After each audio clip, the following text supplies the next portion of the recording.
Entrevista para o projeto Marcas da Memória, 10 de junho de 2011. Entrevistada Maria José Lenice de Sá, entrevistadora Raíssa Alves. Então é isso, dona Lenice. A senhora pode começar. Bem, eu vou começar pela minha adolescência, porque é justamente a fase em que eu comecei a receber influências e despertar para essa questão de política, de problemas sociais, entendeu?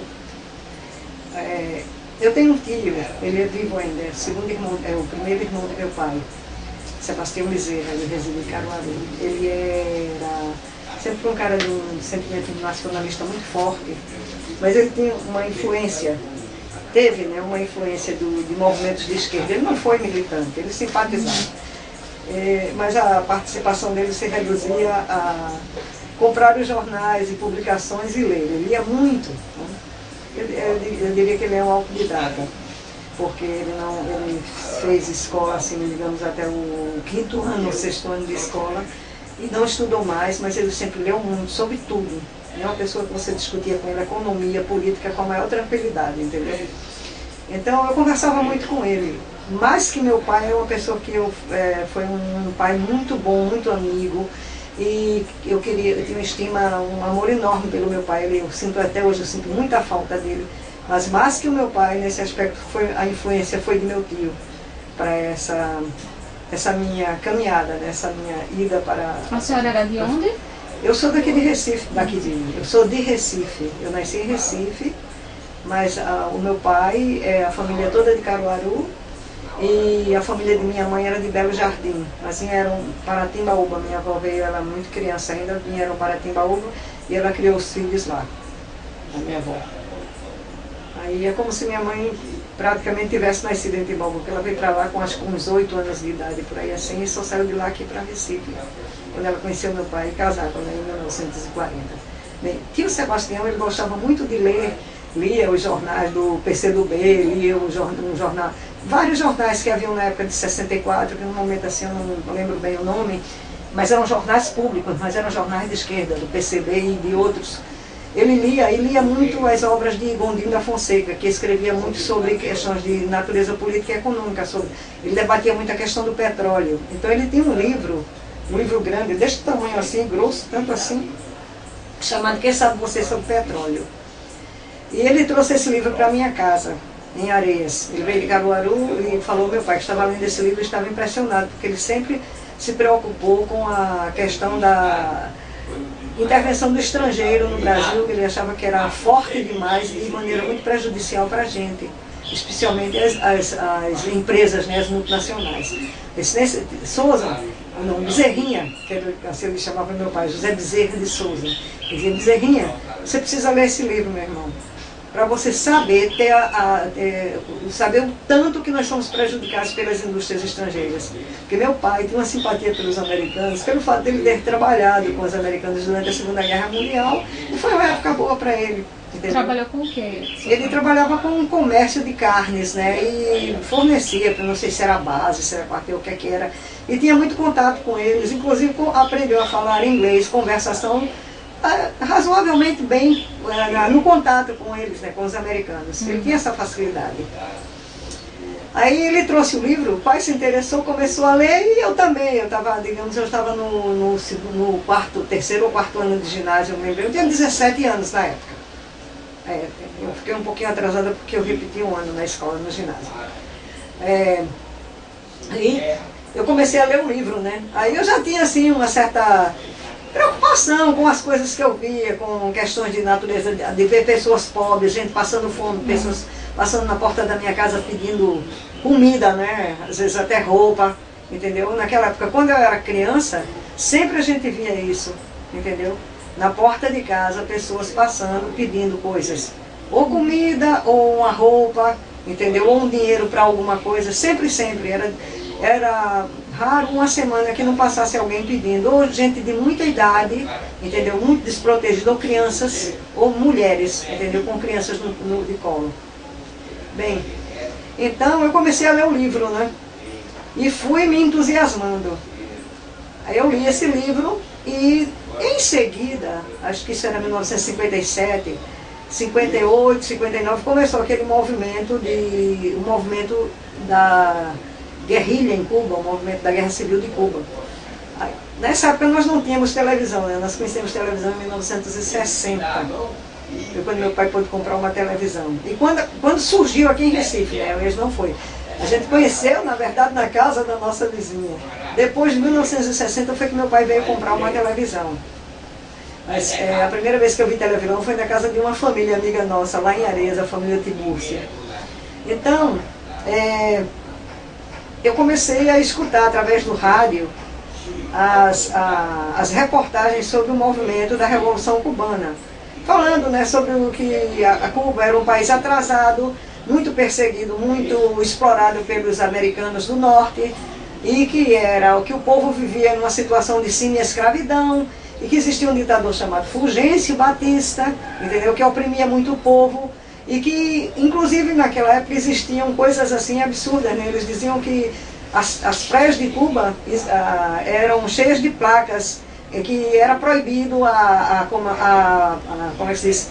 A chegada de cubanos nas praias. Só era permitido a chegada de americanos, né, dos caras que estavam lá, de militares, de empresários, essas coisas, e dos ricos, evidentemente, né. Mas o pessoal comum da ilha não podia chegar às praias e desfrutar, né, da questão do banho de mar, porque eles faziam como se fossem propriedades privadas, né, assim como eles fazem por aqui mesmo, casas na beira da praia e tomam conta dos terrenos de marinha, né, e se apossam, mas se uma pessoa de pobre, um caiçara, for tomar, futuramente ele será resgatado nele, né? Mas os ricos já fizeram muito isso por aí afora, não tem nem mais nem graça, né? Bem, voltando. Aí eu comecei a escutar as reportagens sobre a guerrilha cubana, né? Sobre a Revolução em Cuba, e comecei a me entusiasmar, né? Aí começou a despertar nessa questão que sabe você, sobre o petróleo. Depois ele me trouxe um outro livro chamado A Miséria Nossa, que também era de Gondim da Fonseca, rebatendo mais ou menos os mesmos temas, né? Seus irmãos também liam? Tenho, meus irmãos liam, mais o meu irmão mais velho, Lenildo, que infelizmente já é falecido, entendeu? Ele era interessado em política, ele gostava, mas nunca chegou, ele foi um simpatizante, nunca foi militante, nenhum dos meus irmãos. Eu tinha três irmãos homens e uma irmã mulher. Aliás, eu tenho uma terceira irmã, uma segunda irmã, mas ela é filha só do meu pai, ela vive no Rio de Janeiro. Essa eu não sei como é a cabeça dela hoje em dia, entendeu? Eu a conheci muito jovem e depois perdi o contato com ela, não sei como é. Eu sei que ela é uma menina de boa índole, tudo isso, mas não sei que tipo de atitude que ela tem perante as questões comunitárias ou as questões nacionais, né? Isso eu não sei, a posição política dela. Eu sei de outras pessoas da minha família, de primos, de parentes, né? Bem, aí eu me entusiasmei por isso, fui indo, né? Em 1960 eu conheci a Ibirê, me aproximei dele porque nós tínhamos uma associação no bairro.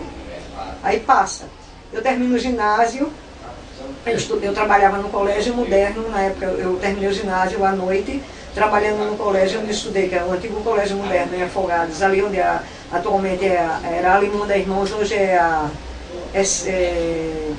uma empresa do Rio Grande do Sul que comprou, né, a Limonda. Parece-me que é Asa agora, mas era uma outra. Eu não lembro bem o nome, eu só sei que eles compraram ali, inclusive compraram as instalações do colégio, o colégio fechou, né, na década de 70, e eles compraram e acabou, né, com o colégio. Eu estudava ali e trabalhava durante o dia, estudei à noite, o último ano da escola, que foi o ginásio, que eu não concluí lá. Depois eu saí e fiz a segunda etapa dos estudos fora, mas não cheguei. Fiquei com o segundo grau inconcluso, porque no terceiro ano eu não pude mais frequentar por motivos de natureza econômica e outras complicações dessa vida de militância, né? Aí, em 60, a Ibirê já morava 2 anos lá no bairro, eu conheci ele na associação de bairro que a gente tinha. Nós começamos a fazer atividades em conjunto. Ele participava de uma associação chamada LAI, que era a Legião Atlética, era Legião Atlética Areense, LAI. E nós fazíamos uma outra associação que era a ACA, era a Associação Cultural Areense. E todas as duas eram só jovens, entre 15 e 20 e poucos anos de idade, e a maioria estudando ainda, se definindo nessa coisa do social, né? Mas muita gente com um pensamento já indo justamente se envolvendo com as questões de nacionalismo, com a questão do esquerdismo, mas não assim, ninguém militando realmente, né?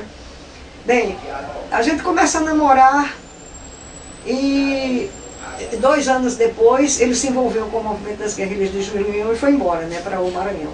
E eu fiquei aqui, continuei aqui estudando. A senhora já namorava com ele? Eu estava namorando com ele já quando ele se envolveu com a questão do movimento das guerrilhas. Ele foi embora e eu continuei, terminei meu último ano de escola no Colégio Moderno e saí do trabalho porque eu tive um problema de saúde sério. Eu contraí uma tuberculose e passei 1 ano me tratando. Aí nessa época eu já estava com 20 anos de idade. Aí eu saí do trabalho, deixei o trabalho e fui me tratar. Aí passei um ano me tratando, fazendo um tratamento até com médico particular. E depois disso foi que eu voltei a trabalhar. Aí nesse ínterim, isso foi em 1963, no final de 62 para mais ou menos setembro, outubro de 63, eu permaneci me tratando, né? Aí em dezembro eu me casei com ele. Nessa época nós já estávamos envolvidos com o partido, a Quarta Internacional. Ele, depois que ele foi para a guerrilha do Maranhão, ele passou entre 5 e 6 meses por lá, e o movimento se desarticulou, porque houve uma denúncia, né, eles estavam investigando um movimento em Goiás, que estava ligado com o movimento das ligas, né, da guerrilha no Maranhão. E aí eles descobriram, aí detonaram tudo, né? Não só e detonaram o movimento de Goiás, prenderam pessoas lá. Não prenderam no Maranhão porque a Ibirê soube da notícia antes que eles chegassem lá. Então ele desarticulou o movimento lá, né? Desbaratou o movimento, desarticulou tudo. Ele tinha uma fazenda, eles tinham alugado uma fazenda. E tinha um grupo de pessoas lá, eu acho que eram umas 6 ou 8 pessoas, né? De gente que tinha ido daqui. E junto com ele umas 3 pessoas lá que trabalhavam na fazenda, eram pessoas de confiança que sabiam que ele já estava fazendo por lá, né? Aí foi desarticulado, ele voltou para aqui no final do ano de 62, e aí quando aí a gente entrou em contato com o pessoal do movimento trotskista, né, dos trotskistas. Um rapaz chamado Gustavo veio nos procurar, e uma outra pessoa que eu não lembro no momento. E conversando conosco, falou sobre essa questão do partido e que estavam à procura do pessoal, dos remanescentes, né, das ligas e outros, para organizar um movimento, né. Inicialmente nós nos organizamos como vanguarda leninista, né. E um grupo de pessoas era a Ibirê, era o Carlos Montarroios, Iberê Batista e alguns outros, 2 operários da fábrica da Macaxeira, um rapaz, um cidadão chamado Joaquim Ferreira, que era advogado do sindicato dos ferroviários aqui de Jaboatão, e parece que ele era advogado dos bancários também. Tá? Eu sei que esse grupo se organizou, eu inclusive ajudei a datilografar o manifesto que saiu da Vanguarda. Eles que foram procurar vocês. Eles vieram nos procurar. Como é que eles souberam? Por causa das ligas camponesas? camponesas? Olha, eu acho que foi por causa das reportagens que saíram. Saiu no jornal, saiu na revista Para os Jornais do Sul, saiu na revista O Cruzeiro.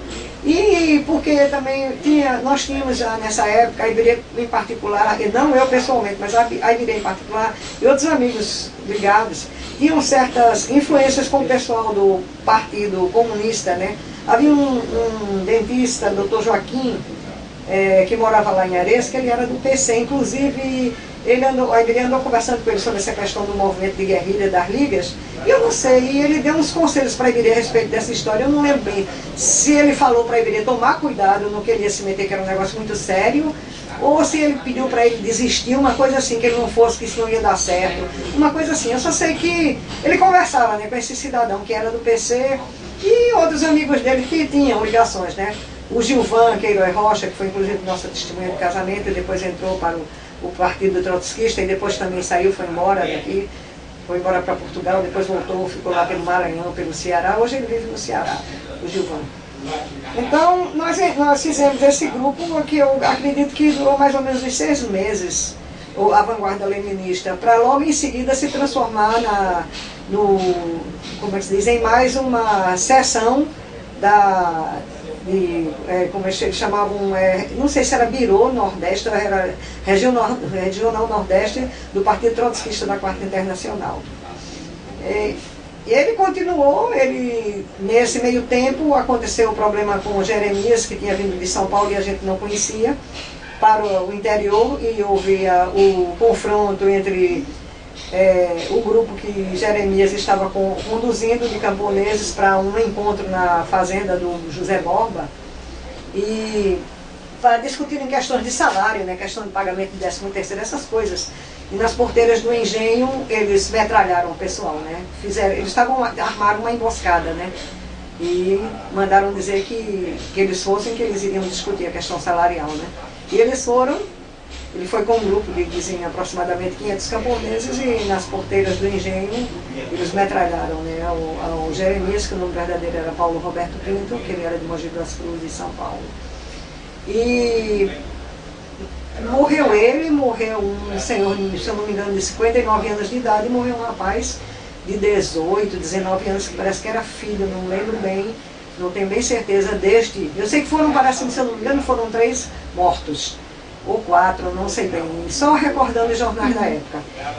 Mas um amigo nosso, um companheiro nosso de João Pessoa, que estava nessa mesma ocasião aí, junto com Jeremias, foi baleado na perna também, passou bastante mal, depois recuperou-se tudo isso e foi embora, né? Ele parece-me que desde essa época, não tenho bem certeza, ele se afastou, né, do partido.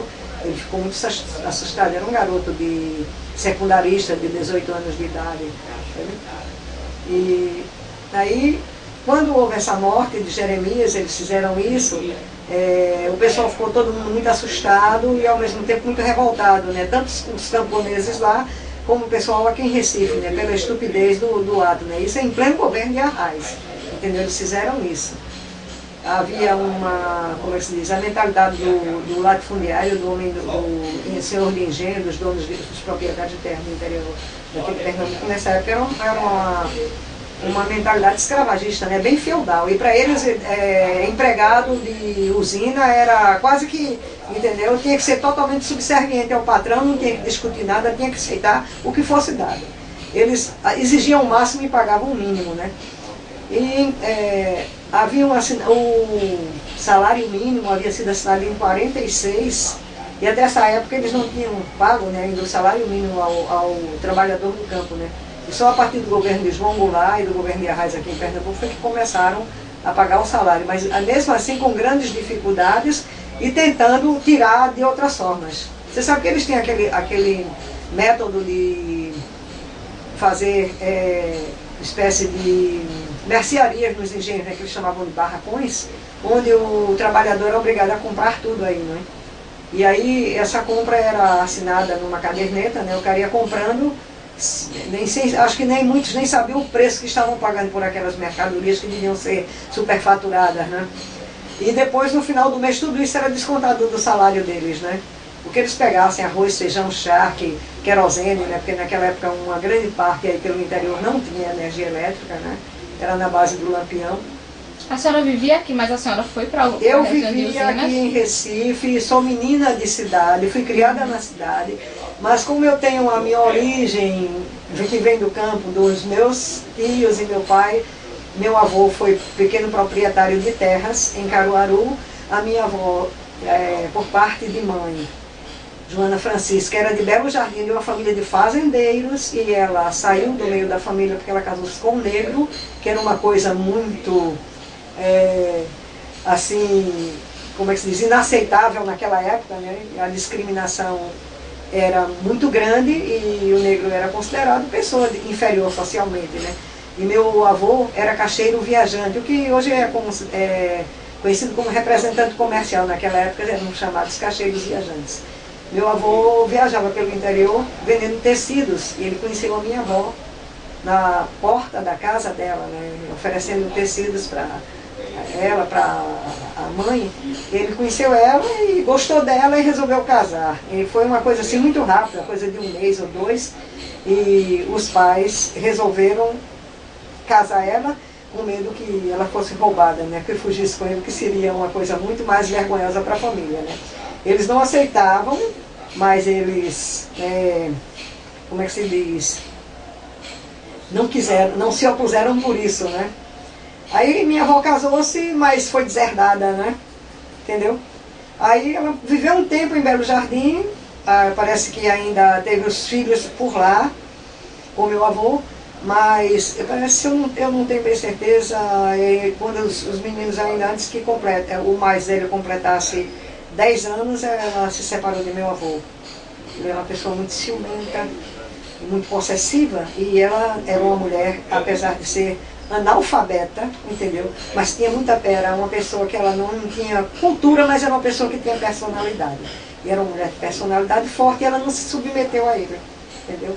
Então, começaram as divergências e os enfrentamentos, e ela dizia que não apanhava, porque nunca apanhou do pai, entendeu? E ele, por ser muito ciumento, ele ameaçou bater nela. Então ela reagiu e disse para ele que não aceitava ser espancada e queria ir embora com os filhos dela. E realmente foi o que ela fez, e ele não pôde fazer nada. Ela simplesmente saiu de casa, arrumou as malas e foi embora. Viajou para Timbaúba, eu não sei se ela teria alguém conhecido lá, isso não foi esclarecido, eu só sei que ela saiu com os filhos e foi embora, entendeu? Se ela recebeu a ajuda de alguém da família para isso, provavelmente acho que deve ter recebido, porque ela tinha um irmão que gostava muito dela, que é o Guilherme, que acabou vindo embora aqui para Recife, morar aqui, e uma irmã chamada Rita, que também veio para aqui morar na casa dos padrinhos. E eu acredito que esse irmão Guilherme deve ter ajudado, entendeu? Eu sei que ela foi para Timbaúba e lá ela organizou a vida dela, trabalhou lavando roupa, imagine, lavando e passando os ternos do dono da usina Cruangi, no interior de Timbaúba, para poder sustentar os filhos. E com isso, e roçado, deram uma casa para ela morar, próximo, né, lá. E ela, nessa casa, ela plantava, né? Ela tinha um terreno muito grande atrás, e ela plantava feijão, plantava algodão, plantava milho, e criava muita galinha e criava cabritos. E eu costumava muito ir para o interior nas minhas férias, eu sempre ia para a casa dela ou para a casa dos meus tios em Caruaru. Então, eu me criei assim, nas férias, aqui eu era menina de cidade, ia estudar em colégio particular, vinha para casa. Tinha a vida normal, brincadeiras normais de criança de cidade. E quando eu ia para o interior, eu tomava banho de rio, eu brincava com os animais, entendeu? Em Caruaru, eu andava pelo açude, eu andava a cavalo, entendeu? Nada disso eu fazia aqui, mas no interior eu fazia tudo. Entre os meus 10 e os meus 13 anos de idade, eu vivia essa vida assim. Para mim foi uma infância muito divertida e muito boa, né? Tenho lembranças muito gratas de tudo isso, entendeu? E minha avó era uma grande amiga minha, né? Eu queria um bem imenso a ela e ela a mim. De todos os netos dela, minha mãe tinha 5 filhos. E meu tio Eugênio, que era o mais velho da família que foi morar no Rio Grande do Norte, meu avô inclusive era do Rio Grande do Norte. E ele foi embora para lá, né? Depois que ele se separou de minha avó. E meu tio também foi embora para lá, depois quando ele já estava adulto. E lá ele trabalhou, constituiu família e se deu muito bem no Rio Grande do Norte, uma vida bem estável. Era uma pessoa de classe média bem estável, sabe? Os filhos todos estudaram, entendeu? E se formaram, entendeu? Viveu bem a família dele. Ele hoje já é falecido, ele faleceu no ano que meu neto nasceu, em 1992. Tio Eugênio Silva. Minha avó era muito ligada a mim porque os filhos de meu tio Eugênio não visitavam ela. Eu não lembro, não tenho lembrança, nunca soube que nenhum filho de meu tio Eugênio saísse da casa deles para ir passar umas férias de estudo, de meio de ano com ela, na época de férias de escola. Eu era a única neta que passava férias com ela, que saía daqui, que pedia para minha mãe para me levar para Timbaúba. Quando não era ela, era meu pai quem levava. Ou então ela vinha para Recife, entendeu? Quando ela vinha visitar minha mãe, e todo ano ela dava uma chegada a Recife, e de tempos em tempos ela ia para Natal de trem. Ela fez isso até os 79 anos de idade, quando faleceu. Aí ela já viajava de ônibus, né? Ela vinha, quando ela vinha, ela me levava com ela para ela. E eu também era a única dos filhos de meu pai que ia para Caruaru, que gostava de ficar no campo na casa de meus tios, que passeava, que corria pela feira de Caruaru. Eu sempre adorei viajar. E eu fazia muito isso na minha infância, né? Eu sempre, entendeu? Eu me criei assim, viajando. Sempre andando para algum lugar, correndo para algum lugar, entendeu? Visitando pessoas, parentes, tudo isso. Já meus irmãos não faziam isso, eles só saíam junto com minha mãe. Meus irmãos homens, meninos, não saíam, só eu. E minha irmã Lenita, mas já depois dela, já bem adolescente, que ela saiu de casa para passar uns dias com meus tios em Caruaru. Eu sei que por isso eu tive muito contato com o campo, né? E eu conversava muito lá quando eu chegava em Timbaúba, na casa da minha avó. Eu me sentava no terraço da casa dela e conversava muito com o padrasto de minha mãe, seu Severino, que foi o segundo marido dela. Ela casou-se com ele uns anos depois de estar na usina, ela o conheceu, ele era viúvo e eles se casaram. Tá? Aí eu me sentava com ele no terraço da casa, ele era trabalhador da usina. E ele gostava muito de literatura de cordel. Ele adorava ler aqueles livrinhos, mas ele gostava mais ainda porque ele não lia muito. Quando eu ia para ele, porque eu já lia muito bem, né?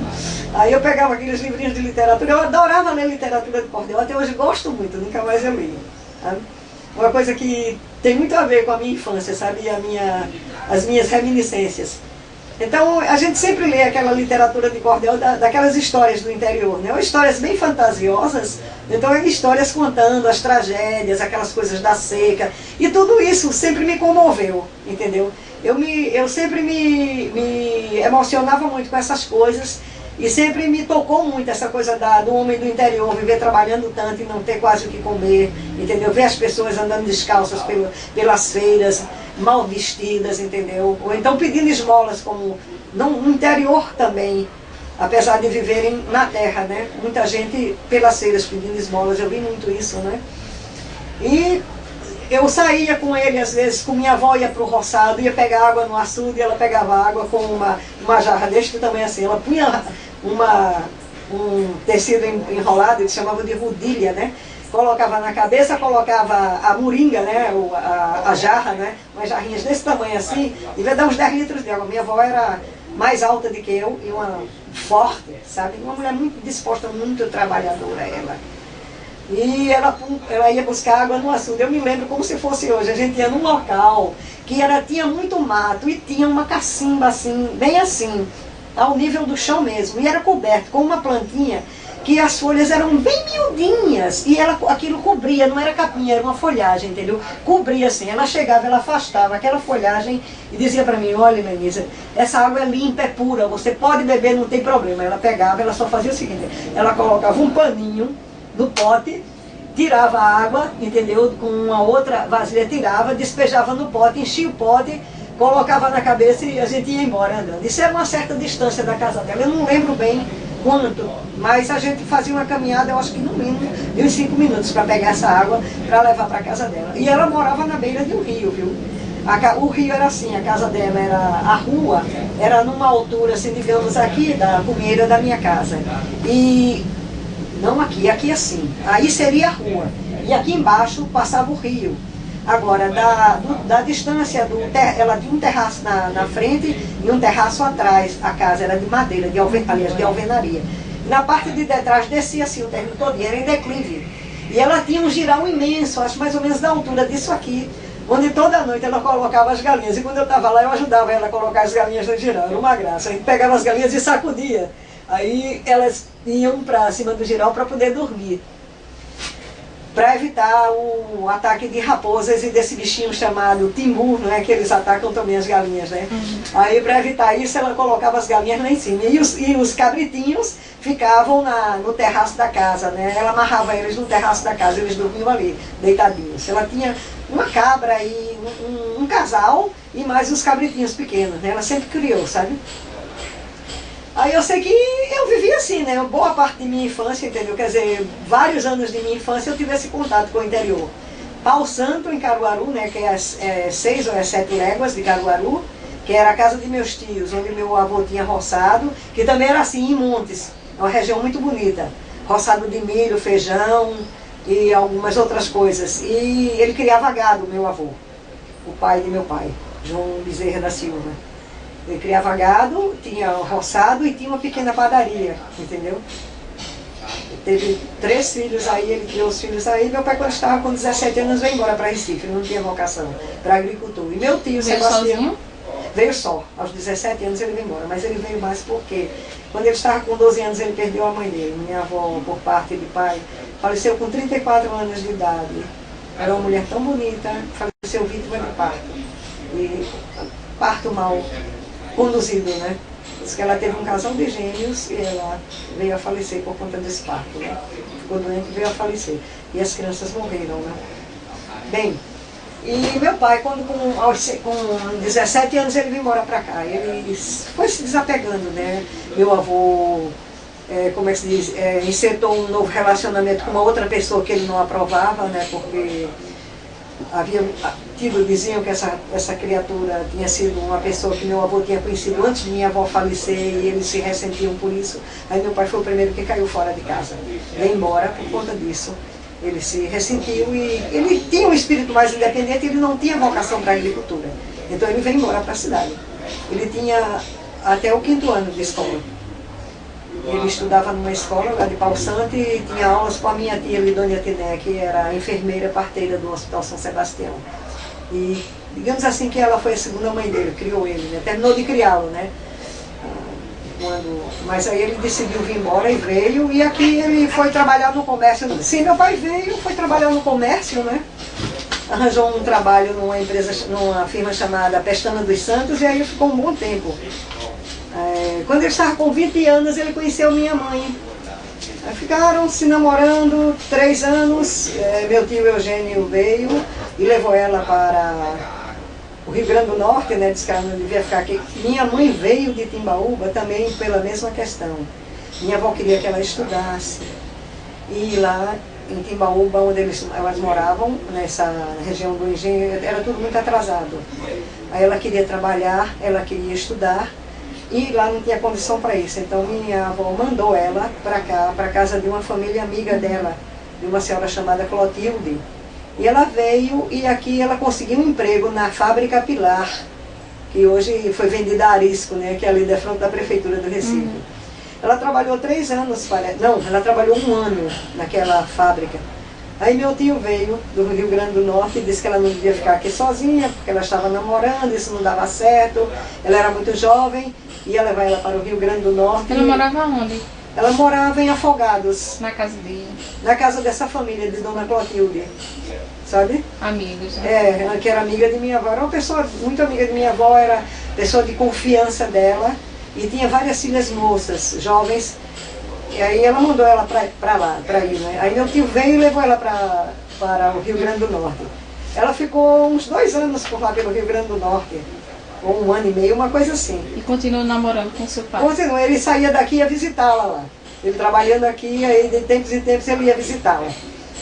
Noivaram, né? Aí ele disse, aí depois de, acho que ela passou 1 ano e pouco, esperando que tio Eugênio disse que lá conseguiria trabalho para ela e iria ajudar ela a arrumar o enxoval. Mas tudo indica que ela não conseguiu trabalho por lá.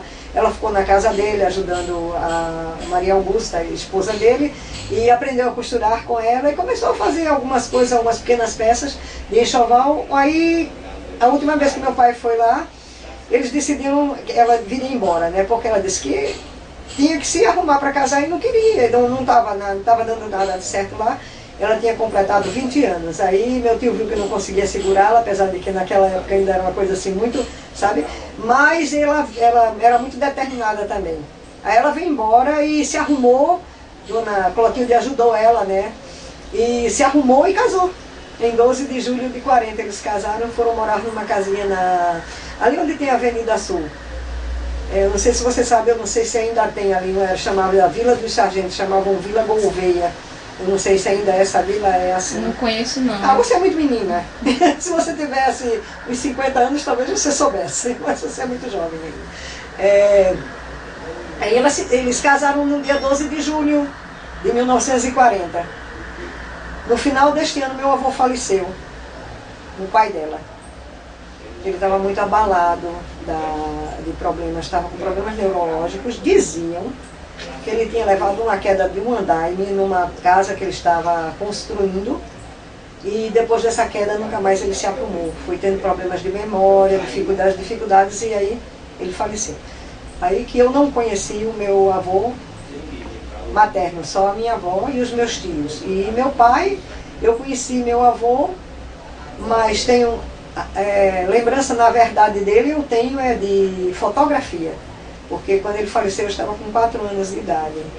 E eu lembro como se fosse hoje também. É a lembrança mais, assim, como é que a gente diria, mais tenra da minha infância. É essa ida junto com meu pai num carro, uns carros antigos, não eram uns Fords pretos, que ele chegou em Caruaru, alugou esse carro e foi comigo para a casa de meu avô em Pau Santo, que é numa pracinha. Até hoje a casa está lá e mora um parente nosso, entendeu? Onde estava sendo velado o corpo de meu avô. Eu não lembro de ver o corpo de meu avô, eu não lembro de ver o caixão, não lembro das pessoas que estavam, eu só lembro de uma cerca de avelós que havia no meio do caminho. Foi a coisa que mais me impressionou. Não é interessante? Uma cerca muito alta de avelós, entendeu? Que era dos 2 lados da estrada, na estrada de terra batida. Aí lá vai o carro, eu com meu pai, e chegamos lá, eu e ele, para ver meu avô, né? Para ele assistir o sepultamento do meu avô. Só lembro disso até aí, não lembro de absolutamente mais nada a respeito disso.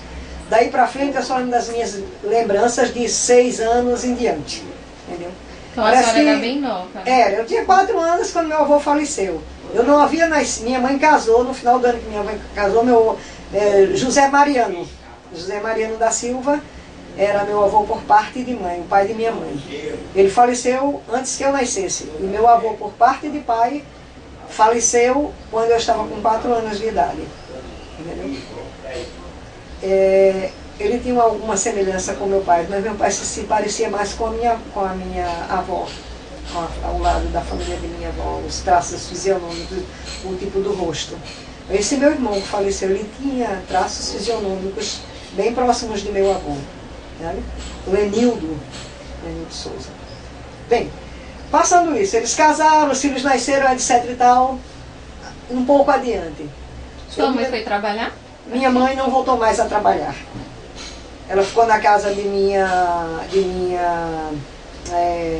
dessa amiga nossa, dona Clotilde, se organizando para casar. E aí casou-se depois do casamento, ela nunca mais trabalhou. O único emprego da vida dela foi esse período que ela trabalhou na fábrica Pilar. Ela sempre me falava disso, ela dizia que era tão bom, que ela achava tão divertido trabalhar na fábrica.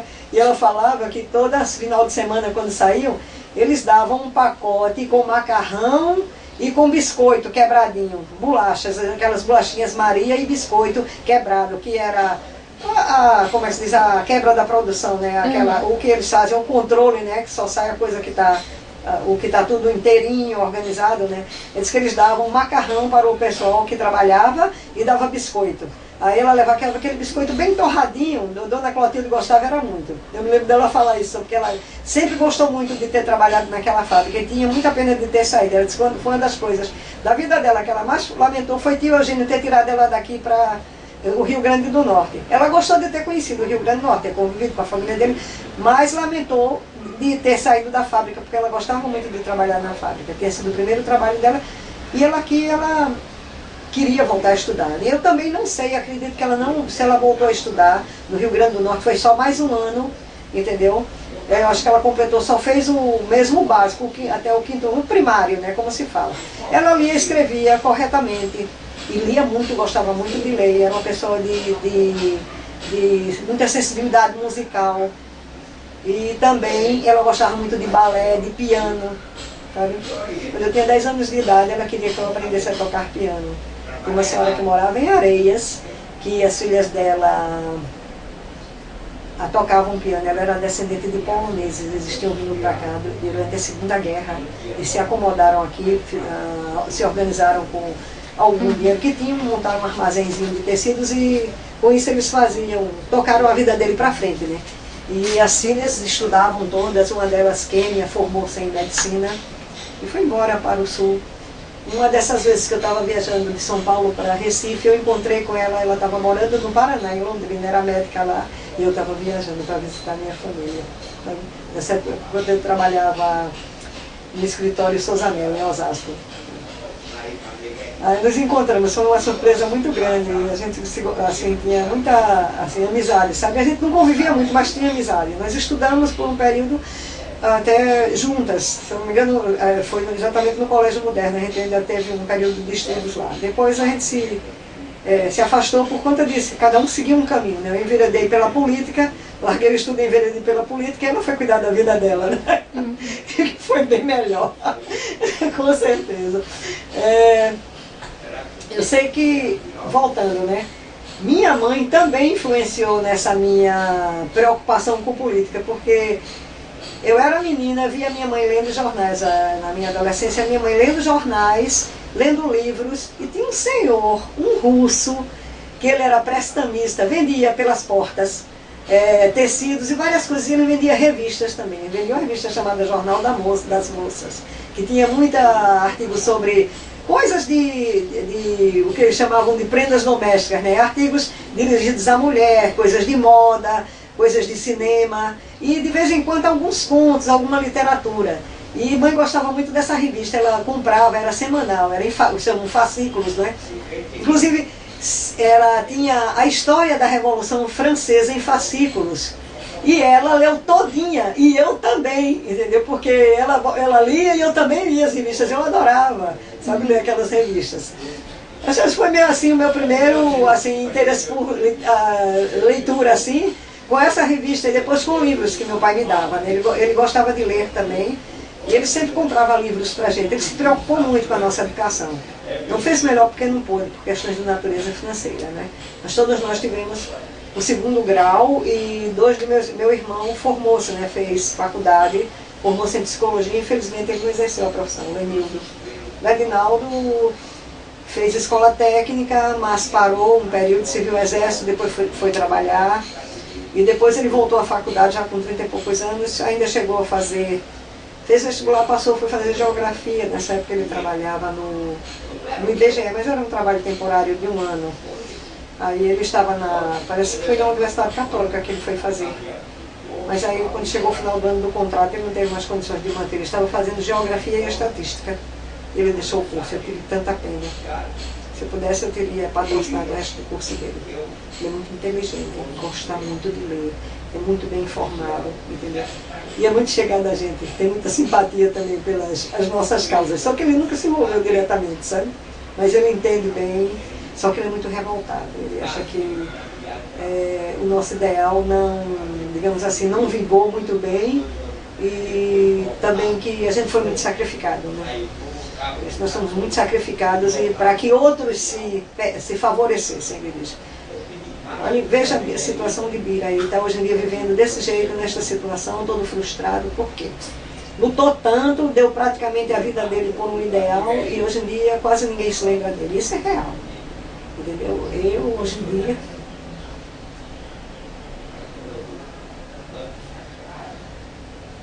a gente tem uma vida, não é uma vida ideal, mas temos muito do que muita gente não tem, certo? Graças à minha filha, entendeu? Porque a gente fez o que pôde para que ela estudasse, e ela não pôde fazer lá na faculdade dela, ela fez essa faculdade já em 2004, depois que recebeu a indenização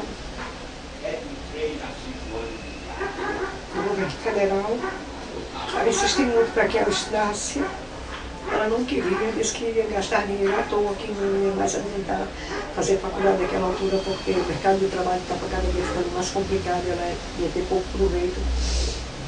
Aí eu disse para ela, não abre mão de jeito nenhum. Você vai ter que estudar, você vai ter que pegar esse dinheiro, você vai ter que estudar, fazer seu curso universitário, porque é daí que você pode melhorar um pouco a sua situação. Você melhorando, a gente melhora, certo? Porque eu é que não tenho mais. Eu poderia voltar a estudar, mas como é que eu vou voltar a estudar? Com os problemas que tenho em casa, Ela, nessa altura, já tinha um filho para criar, eu ajudava, o menino ficava comigo, eu cuidava do filho dela, e tinha os problemas com ele. Ele estava com muitos problemas de saúde e com dependência de alcoólica, que foi uma luta que a gente levou para ele largar, entendeu? Ele não largou, ele diminuiu, entendeu? Mas nos deu muitos problemas, isso era. Então, a gente... ele teve muitos problemas de saúde e quem tinha que cuidar dele era eu, né? Então ela tinha que trabalhar, ela trabalhava para nos manter. E eu cuidava dele da casa do menino, entendeu?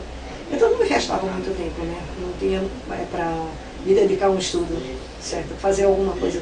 Eu sempre tive vontade, mas nunca levei adiante, entendeu? O projeto. Então eu digo, você estuda, você se forma, porque é preciso que pelo menos você melhore sua vida, certo? A gente já foi muito sacrificada e eu não acho justo que você continue sacrificada. Ela mora aqui perto? Ela mora comigo. Mora aqui? É. Ultimamente ela está dividida. Vive um pouco aqui, um pouco na casa da sogra.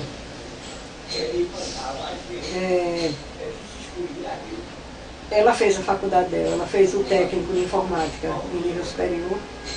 Formou-se, só que ela não conseguiu fazer a pós-graduação, né? Até 2 dias atrás eu estava falando com ela sobre isso. Mas o trabalho dela atualmente também é muito... toma muito tempo dela, entendeu? Ela quase não tem tempo para si mesma, entendeu? E é muito difícil ela conseguir fazer. Era preciso que ela tivesse um emprego que deixasse ela com mais horas livres, para que ela pudesse se dedicar ao estudo e concluir, certo, o ciclo de estudos dela. Eu digo a ela que ela tinha que fazer isso, entendeu? Não sei, talvez, quem sabe, daqui a 1 ano, 2 mais, ela consiga, se ela não tiver muitos problemas de saúde. Eu espero que não. Porque ela anda muito estressada, um problema com o pai, esse problema de saúde da igreja, complicou muito a vida da gente nesse último ano. E aumentou, né, o nível de desgaste de todos nós, especialmente dela, entendeu? E ela se sente muito segura de perder o emprego, ficar desempregada, porque ela tem pavor de depender dos outros. Eu sempre fui assim também, só que eu não trabalhei objetivamente no sentido de me tornar completamente independente. Eu acho que eu dediquei tempo demais a essa coisa de militância e descuidei de mim mesma, entendeu? Eu acho que isso não foi bom. Eu não me arrependo de ter sido militante. O que eu me arrependo é de não ter cuidado melhor da minha questão pessoal, entendeu? Porque apesar da militância, eu tinha que, numa certa época, porque muita gente fez isso, deixar um pouco a militância de lado e cuidar de mim mesmo, cuidar de um estudo, de alguma forma de um aprendizado que eu melhorasse minha situação, entendeu? A Ibrê também, ele, por conta disso, ele chegou a prestar um vestibular para agronomia, ele tinha muita vontade de ser engenheiro agrônomo e acabou deixando tudo de lado. Ele fez concurso para o INPS, passou e não assumiu porque se meteu com o movimento da guerrilha de Julião. Aí perdeu, entendeu? Quando ele voltou, o nome dele saiu no Cruzeiro, começou aquela história de processo, entendeu? Aí 1 ano depois veio o golpe e aí a deixa. Aí nunca mais ele seria chamado, certo? Eu cheguei a prestar um concurso para a Sudene em 1961, se eu não estou enganada. E cheguei até a passar. Mas eram 60 vagas e 900 pessoas. E uma parte do pessoal foi aproveitada de quem já estava lá dentro. Eu tinha uma amiga que ela já estava trabalhando lá, ela só mudou de função, Isolete Aquino. E ela e uma outra irmã dela ficaram lá e se aposentaram por lá. Hoje em dia são aposentadas, eu poderia estar na mesma situação, mas... certo? Além de ter isso, de não ter havido assim... um aproveitamento. Essa história de concurso realmente é uma coisa que, como é que se diz assim, que a gente deveria ser muito bem discutido, porque é uma verdadeira indústria. Já era naquela época e hoje piorou, né? Você vê as pessoas fazem concursos, passam 3, 4 anos esperando e não são nomeadas. A gente sabe que é chamado só um grupinho de pessoas, entendeu? As pessoas gastam o que não têm, o que não podem, se endividam, fazendo cursinho e depois ficam ao Deus dará, certo? Vivendo de empregos temporários. Isso é uma coisa que me revolta muito. Eu insisti muito com ela para fazer concurso. Ela não vou, eu vou jogar dinheiro fora. Não vou. Eu digo, faça, porque mesmo com toda essa dificuldade, pode acontecer de você dar sorte e passar. A minha sobrinha, que é filha desse meu irmão falecido, ela fez. Ela fez 3 concursos. Ela passou em 2, foi chamada para 1, depois de mais de 1 ano. Hoje ela trabalha no Otávio de Freitas. Ele era psicóloga, ela seguiu a mesma carreira do pai. Só que ela exerceu e ele não pôde, né? entendeu? Ela conseguiu, ela fez o mestrado dela, ela fez na Federal e depois ela fez o mestrado na Católica com a ajuda de minha irmã que morava no exterior, que também é falecida, faleceu há 2 anos atrás, Lenita. E com a ajuda do irmão, que já estava bem organizado na vida, sabe, com um trabalho, um emprego bom, que os dois se juntaram e pagaram o curso dela. Ela fez e hoje ela tá, pelo menos não é um emprego ideal, não é um emprego ainda que dê para ela ter uma vida satisfatória, mas pelo menos é um emprego seguro com carteira assinada que ela tem, que isso aí ela vai se aposentar por aí. E ela continua, de vez em quando ela faz algum concurso para tentar, entendeu, se localizar em outras situações, entendeu, em outros trabalhos, né, ver se consegue melhorar o padrão de vida dela, Verônica. Bem, seguindo, né, agora voltando ao que mais interessa. Em resumo, isso aí é mais ou menos a minha vida até os meus 20 anos, né, quando eu entro na militância, aí começou a virar de cabeça para baixo. Voltando a isso, focando nessa história, deixando um pouco ligado dessas coisas da família. 1963, 27 de dezembro, eu me casei, eu e a Ibirê. As nossas testemunhas de casamento foram Gilvan, que está em Fortaleza, já foi secretário do PT, hoje em dia é sócio de uma empresa de autopeças lá, e hoje ele deixou os partidos, hoje ele se dedica a escrever e fazer críticas aos movimentos políticos. Gilvan Queiroz da Rocha.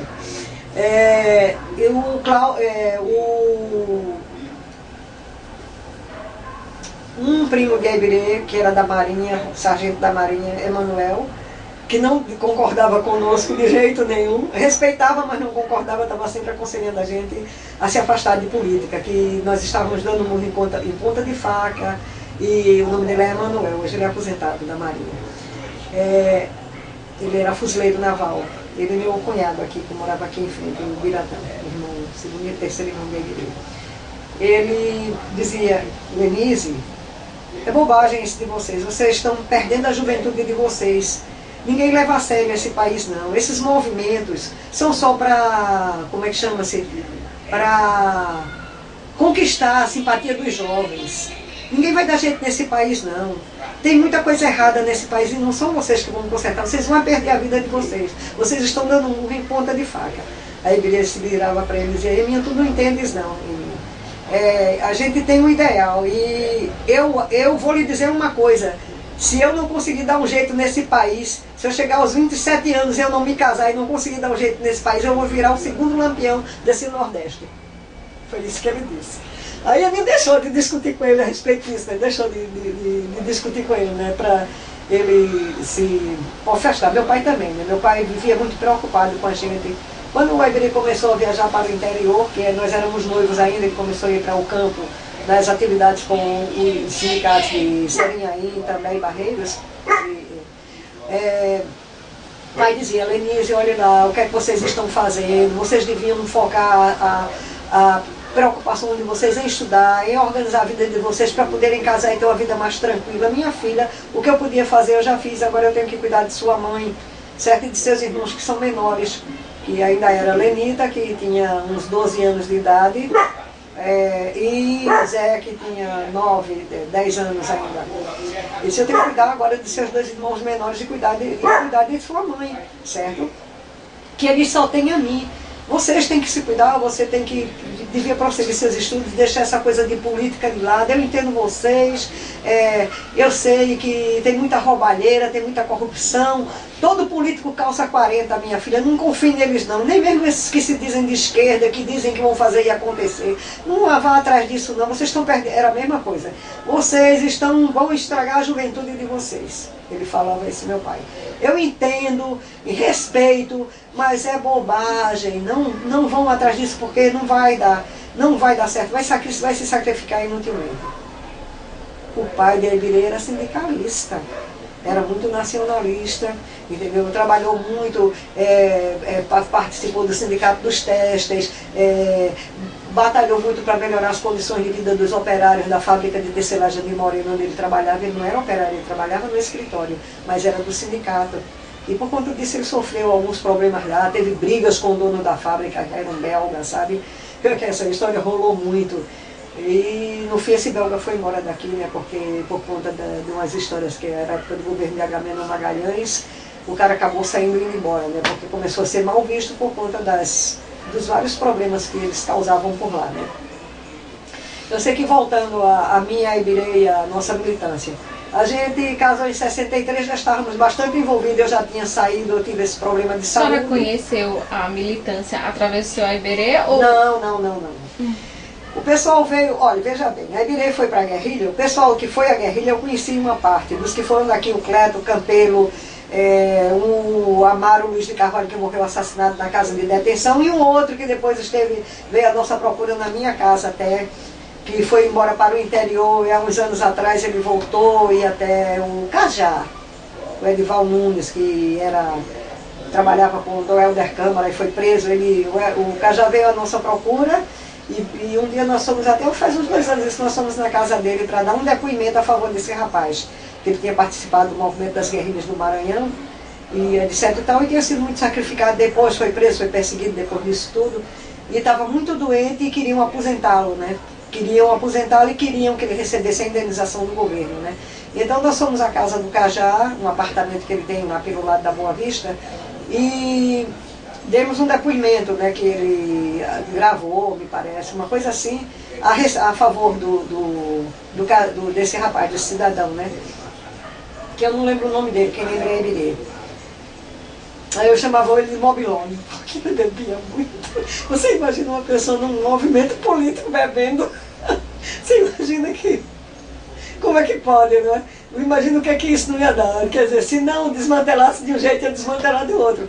Porque uma pessoa, nessa época ele não bebia, certo? Quer dizer, ele bebia quando ele estava com a turma dele de jovem, brincando, em alguma coisa. Mas na atividade política ele era sóbrio e foi assim até o final, sabe? Ele começou a beber depois que nós voltamos para cá.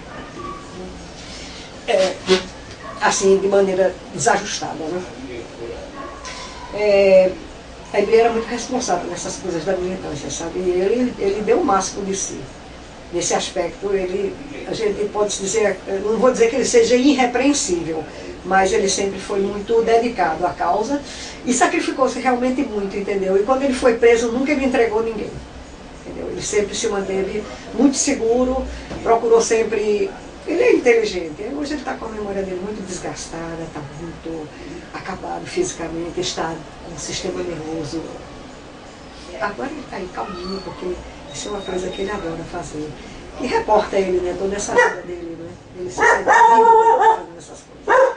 Mas no dia a dia dele não é nada calmo, ele se estressa por qualquer coisa. Está muito...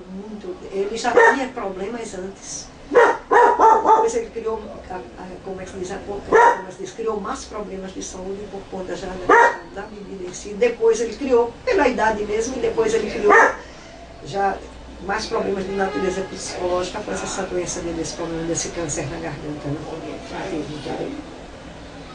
Na verdade eu não sei se ele está totalmente curado disso, porque ele ainda vai passar por muitas revisões. E ele não está seguindo as coisas, ele não está se conduzindo de maneira a se preservar, entendeu? A gente já conversou muito isso com ele, mas ele faz assim, ele diz assim: eu sei que eu não vou viver para sempre, mas eu estou morto, nem bebo, nem fumo mais. Desse jeito, entendeu?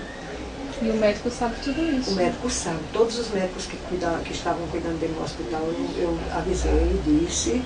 Conversei com os médicos, pedi para conversar com ele, fui várias vezes para a psicóloga, pedi muita ajuda à psicóloga, uma moça chamada Carla Patrícia, que trabalha no hospital do câncer, eu fui várias vezes conversar com ela a respeito disso, ela ouviu ele umas 2 ou 3 vezes, ele nunca tinha ido, para lhe dizer que ele nunca procurou uma terapia, um auxílio, ele conversou com uma psicóloga, na época que estavam providenciando, se estava discutindo a questão da primeira indenização, que o governo de Pernambuco pagou, que foi o primeiro a pagar a indenização para os que foram presos aqui em Pernambuco.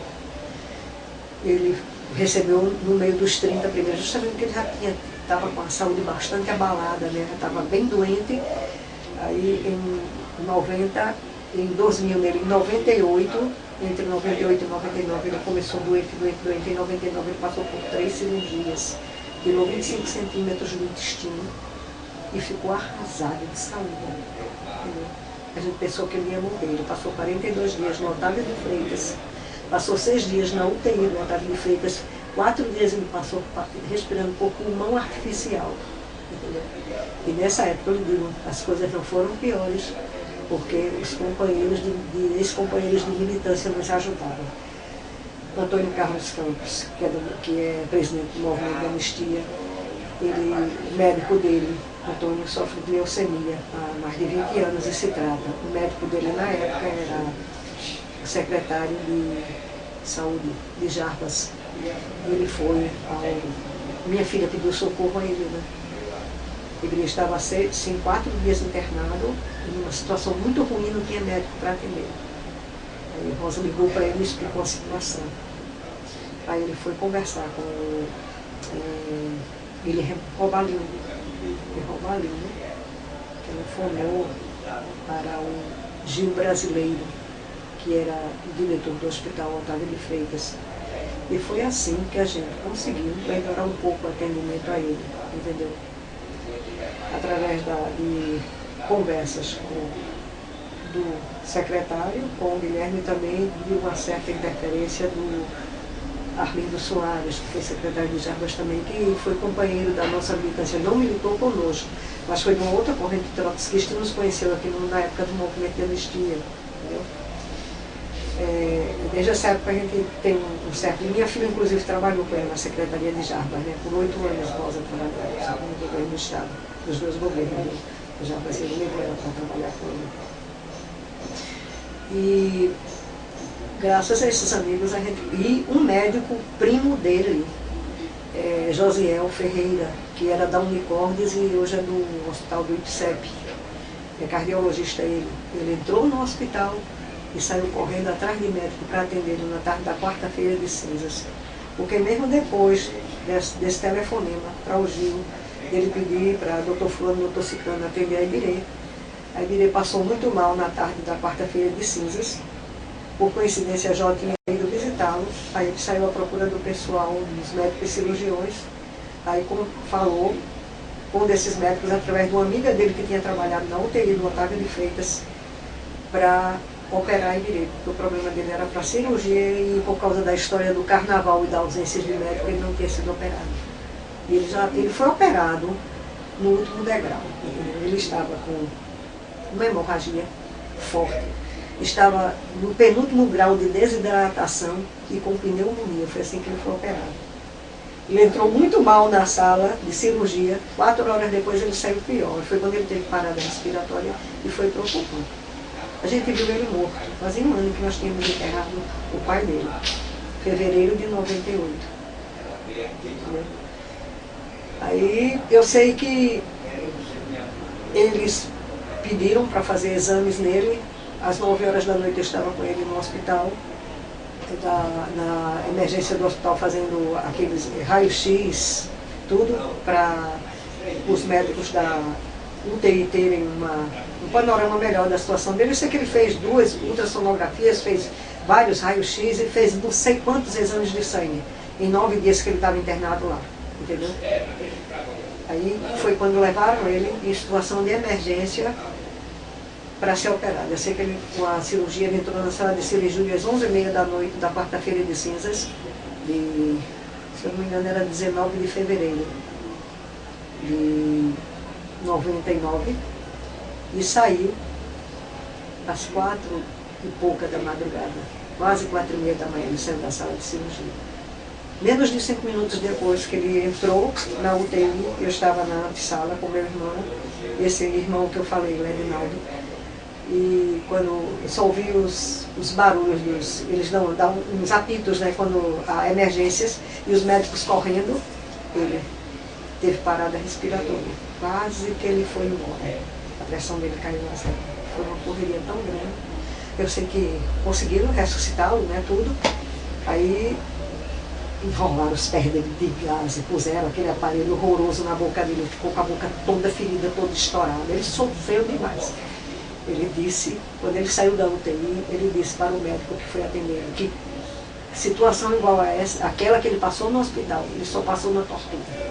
Foi como se ele estivesse sendo torturado de novo, para você ter uma ideia. Entendeu?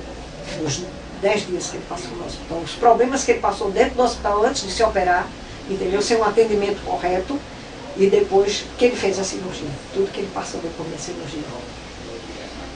Aí, para essas coincidências do destino, o médico que operou ele, doutor Edmilson Cordeiro, médico do Hospital do Exército, ele e o doutor Leonardo, dois cirurgiões muito bons, entendeu? Ele sofreu perfuração do intestino, ele tinha diverticulite perfurada, a mesma doença que matou Tancredo Neves. E necrosou uma parte do intestino dele.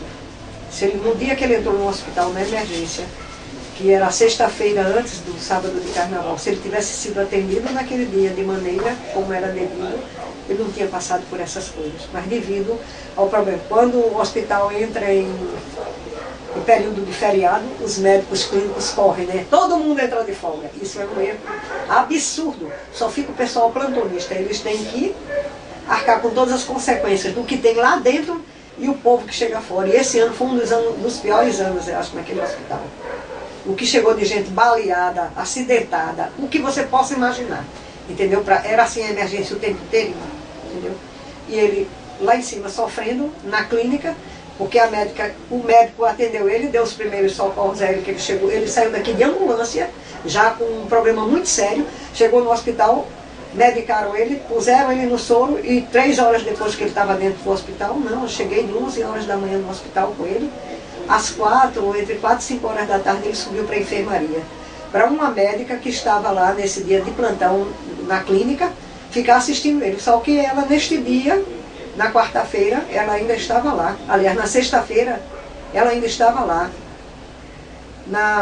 No sábado ela não apareceu mais, só voltou na quarta-feira ou quinta da semana seguinte, quando ele já tinha sido operado. Aí ele já não foi mais, nem sequer a viu mais. Ele mudou completamente de médicos. Né? Eu sei que, resumindo, a Ibirê ficou aí 42 dias dentro desse hospital e eu morando lá com ele, porque eu só vinha em casa muitas vezes, eu passava 2 dias dentro do hospital. Agora você imagina, naquela época, eu não tinha uma dessas cadeiras que hoje eles têm no hospital para dormir. Eu dormia sentada numa cadeira dessas, encostada no portal que dava para a varanda do hospital. Eu me escorava ali e eu cochilava. Às vezes o pessoal da enfermaria trazia um cobertor a mais e dizia para mim, forre aí, e me deram ao pessoal de lá, me arranjaram os papelões, eu botei no chão, joguei um cobertor e me deitei. Teve algumas noites que eu deitava e dormia, a partir da meia-noite eu dormia na cama dele, deitada na beira da cama dele. Aí quando era cedo, o pessoal me chamava para eu sair, para evitar que o pessoal que assumia me encontrasse ali, entendeu? O pessoal fazia vista grossa. Quer dizer, não é possível, a senhora está aqui há tantos dias, não tem... Eu estava lá já uns 20 dias quando eu consegui fazer entrar uma cadeira, uma espreguiçadeira, para mim ficar lá. Permissão do hospital para entrar. Porque nem tem, nem eles deixam entrar. Não, e não deixa entrar, era um rigor absurdo. Não tem, não deixa entrar, compreendeu? Às vezes faltava coisas para o paciente, não tinha. A alimentação tinha que ser toda lá dentro. A gente queria levar água de coco, não podia. Aí chegou uma época que eles liberaram água de coco, mas tinha que levar em garrafinhas. Mas aquilo só dava para você ficar ali por algumas horas e já tinha que descartar, porque azeda, né? Não pode, entendeu? Não tem como manter refrigerado. Minha sogra pedia para mandar levar lima para ele e maçã. Não, a alimentação é só no hospital e tchau. E assim foi, né? Não era tão má a alimentação no hospital. Mas também, olha, você imagina uma pessoa operada 8 dias depois da cirurgia, a primeira refeição, vir um prato de cuscuz com carne guisada para uma pessoa que está cirurgiada do intestino, com um problema sério de estômago. Ah, sim, eu esqueci um detalhe. Gastrite e esofagite aguda. Ele operou-se desse jeito, já estava com todo o quadro. Infecção intestinal, gastrite e esofagite aguda. Ele estava tomando antibióticos para ver se estava já com uma infecção, para ver se cedia a infecção para decidir a operação, mas não deu tempo de esperar. Ou se ele não se operasse naquela noite, ele morria, compreendeu? Não tinha mais condição. Retiraram 20 ou foi 25 centímetros do intestino dele. E ele ficou do mês de março, do dia 19 de fevereiro, quando ele operou, até o dia 13 de julho, com isso aqui aberto, de 2 vezes por dia a gente fazia curativo nele, exposto a camada do estômago, entendeu? Aquilo exposto assim, você via o estômago dele pulsar. e com uma colostomia aqui do lado, porque ele não podia usar normalmente o intestino. Ele tinha um intestino, um reto artificial. Uma bolsa, que a gente, 2, 3 vezes ao dia, a gente mudava essa bolsa. Você imagina o sofrimento dessa criatura todo esse tempo, além do que ele passou no hospital, ainda vai passar. Março, abril, maio, junho, julho, 5 meses nessa situação para poder ser operado de novo. Nesse meio tempo ele ficou indo ao médico, ficou sendo feito um controle com ele, através do médico chamado Maurício Cordeiro, que também é cirurgião, muito bom cirurgião, e um médico muito competente. Fora a interferência dos amigos de dentro, de fora para dentro do hospital, entendeu? E o primo dele, Dr. Maurício Cordeiro, e o médico, Dr. Márcio Grangeiro, até hoje eu sou agradecida dele, ele cuidou muito dele, olhou muito por ele. Era um simpatizante do MDB, de esquerda, assim, digamos, mas ele é ligado com o MDB, etc e tal, e ele sempre conversava com a MDB. Depois disso eu estive mais 2 vezes no hospital, a MDB fez uma consulta com ele, conversaram, entendeu? Tudo. Sabe? Ele pediu a ele para ele se cuidar, disse, cara, você é um cara que tem uma história, você se cuida, você ainda pode viver muito. Falou para ele, né? O Dr. Márcio Grangeiro, eu acho que ele ainda é médico de lá, ainda trabalha lá no hospital, porque ele era, eu acho que ele era concursado, sabe? E nessa época que ele estava no hospital, enquanto ele estava lá, eu estava lá com ele, eu saía para reuniões com o pessoal do Movimento de Anistia, porque a gente estava nessa história da aposentadoria e tentando fazer com que ele fosse encaixado, pela situação dele, no primeiro grupo que ia sair. Aí no final, em 2000, final de 2000, né? Início de 2001, ou foi em agosto de 2001, Jarbas Vasconcelos assinou, né? Para que o pessoal, os 30 primeiros presos, ex-presos e ex-perseguidos políticos, recebessem a indenização do Estado, a indenização de 30 mil reais. Ele passou 1 ano e 1 mês preso aqui em Recife. Um período na casa de detenção, um período na 2ª Companhia de Guardas, um período no DOPS, 5 meses em Fernando de Noronha. Em Fernando de Noronha ele saiu para a casa de detenção. Aí em 66 ele saiu. Né? Pronto, nesse meio tempo, pronto, entre a gente... voltando, quer dizer, eu voltei, né, na história, né? Sair desse problema da cirurgia dele, para você entender a situação geral dele atual, entendeu? Quer dizer, nesses últimos 12 anos ele passou por todas essas encrencas já. Vai fazer 75 anos em outubro. Só Deus sabe quando é que ele vive mais. Entendeu? E a única coisa que ele conseguiu foi isso, essas indenizações. A indenização, uma indenização daqui do governo, do Estado, em 2001, que deu para a gente dar uma ajeitadinha na casa, comprar alguns móveis, que a gente estava numa situação assim muito dificultosa, assim, já com tudo muito gasto. Nessa época a Rosa ganhava pouco, quando eu trabalhava ainda não ganhava grande coisa, era só para cuidar, que pagava-se a escola do menino, que ela não quis que ele estudasse em colégio do Estado, que aqui não valia a pena, né? Ela queria que ele tivesse um futuro aí. Sempre procurou colocar ele nas melhores escolas que tinha por aqui. Isso é despesa, né? Entendeu? Aí, em 2000 ele recebeu essa indenização do governo do Estado. A gente deu uma arrumadinha na casa, ajeitou algumas coisas por aí e o dinheiro acabou, porque acaba mesmo. 30 mil reais não é nada, e nisso a gente, na verdade, a gente só recebeu 27 mil, porque foi 3 mil para a advogada. No final, no frigir dos ovos, a gente ficou com 26 mil e 26 mil reais, porque foi 500 reais para a psicóloga, que ele teve que fazer um laudo com a psicóloga. Pronto, foi a primeira vez que ele foi para uma psicóloga. Ele teve que fazer um laudo com a psicóloga, ele fez um depoimento de 6 horas, ela gravou com ele, para ela dar um laudo para ele poder receber a indenização de sequelas psicológicas. Entendeu? Ainda por cima. Quer dizer, prisão aqui, prisão em São Paulo, certo? E todas essas outras complicações de vida, e ainda teve que ter esse laudo para ele poder ter essa indenização. Ele começou essa guerra com a justiça, com os órgãos de segurança para receber essas indenizações em 96. Em 2001 ele recebeu 30 mil reais do governo de Pernambuco, sendo que no final das contas, para ele só ficou 26 mil líquido. Em 2004, ele recebeu a indenização do governo de São Paulo, 22 mil. Novamente, essa advogada, a gente só deu 10% a ela.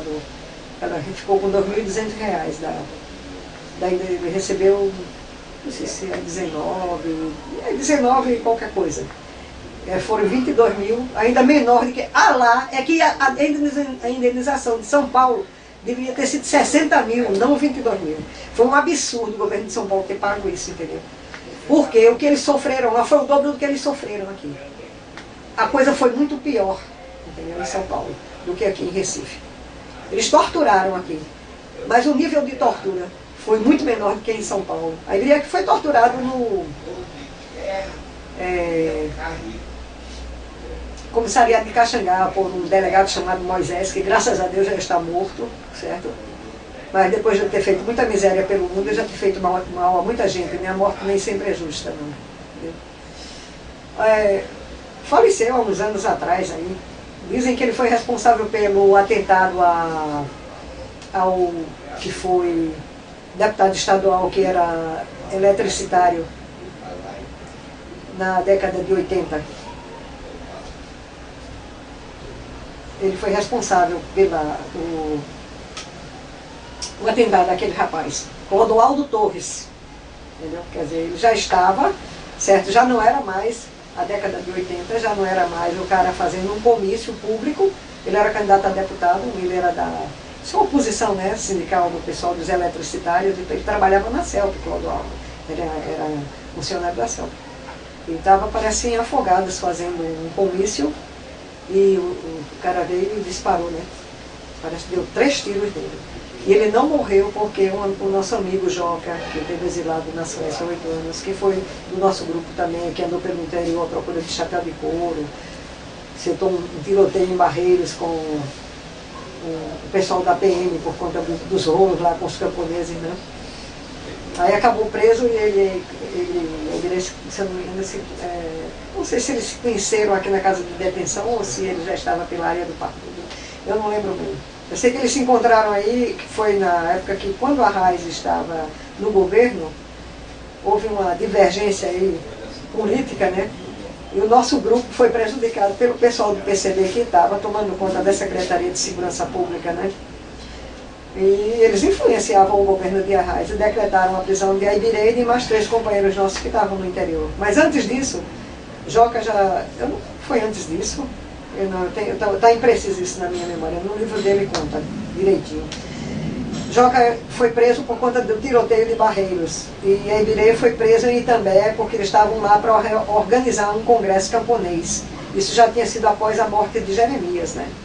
E eles estavam preocupados, achavam que o pessoal, que a corrente trotskista só ia causar agitação no campo. Que a gente só queria causar agitação, nós não queríamos nada sério. Que quem tinha militância séria é o PC. O PC queria fazer a revolução através da eleição, de métodos pacíficos, etc e tal, e quase nos ferrou, né? Entendeu? Aí eles ficaram 3 meses presos na casa de detenção. Ele saiu no início de dezembro, ele foi preso em setembro, saiu na metade de dezembro, acho que uns 15 dias após ele sair. Isso foi antes do golpe, né? Isso foi antes do golpe. Uns 15 dias depois dele sair, nós casamos. Entre outras coisas porque a gente andou conversando e a gente estava sentindo, né? Já se farejava a questão do golpe, né? E a família, a gente sabia que a família não ia aceitar que a gente se danasse pelo mundo assim, sem mais nem menos. Aí a gente resolveu casar oficialmente, né? Aí casamos no civil, né? Por isso que eu te falei, o pessoal estava lá, foram os testemunhos por parte do governo, estava o Joaquim Ferreira, esse advogado que eu lhe falei, o Cláudio Cavalcante, que hoje reside em São Paulo, o Diniz, o compositor, a gente tem uma foto que ele está até no álbum, o Gilvan, tem alguns amigos nossos particulares e meu irmão, esse que faleceu. Estão todos na foto do casamento, nas escadarias do Palácio do Governo.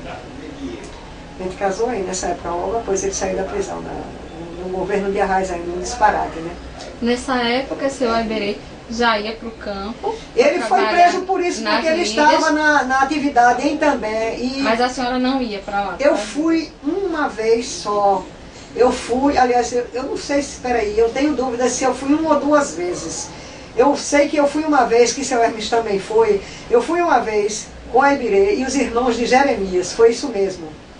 E depois a gente foi com o seu Hermes, que foi ainda no mês de agosto, quando foi para visitar o túmulo de Jeremias e dar conhecimento à família de Jeremias do local onde ele estava sepultado, que eles vieram para exumar o corpo e levar para sepultar em São Paulo, né, a família dele.